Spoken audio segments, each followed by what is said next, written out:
Hi friends, நம்ம இப்போ பார்த்தீங்கன்னா நம்ம சுரக்காய் குழம்பு எப்படி செய்யலான்னு பார்க்கலாங்க. வாங்க வீடியோக்குள்ளே போகலாம். நான் பார்த்தீங்கன்னா இப்போ தக்காளி குழம்பு, கறி குழம்பு கரைக்கிற மாதிரியே பார்த்தீங்கன்னா வெங்காயம், தேவையான அளவு ஒரு 4 தக்காளிங்க, பெரிய சைஸ் தக்காளி, சீரகம், மிளகு, பூண்டு, இஞ்சி பூண்டு பேஸ்ட்டு, இல்லைன்னா இஞ்சி பூண்டு நீங்கள் தனியாகவே அரைச்சிக்கோங்க. அதுக்கப்புறம் பார்த்தீங்கன்னா சீரகம், மிளகு, கொத்தமல்லி,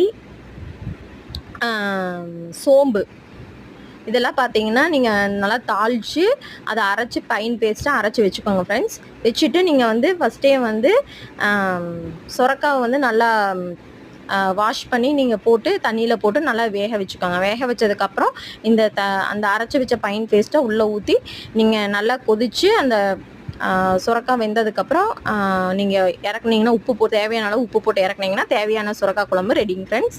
இது கூட இட்லி கூட வச்சு சாப்பிட்டிங்கன்னா ரொம்ப ஹெல்த்தியும் கூட. அதுக்கப்புறம் நீங்கள் வெயிட் லாஸ் பண்ணணும் அப்படின்னீங்கன்னா இந்த சுரக்காய் குழம்பு நீங்கள் வீக்லி டுவைஸ் நீங்கள் யூஸ் பண்ணிங்கன்னா பார்த்தீங்கன்னா உங்களுக்கு வெயிட் லாஸ் ஈஸியாக ரெடியூஸ் ஆகும் ஃப்ரெண்ட்ஸ். ஓகே ஃப்ரெண்ட்ஸ், வீடியோ பிடிச்சிருந்தா லைக், ஷேர், சப்ஸ்கிரைப் பண்ணிடுங்க ஃப்ரெண்ட்ஸ். Bye friends.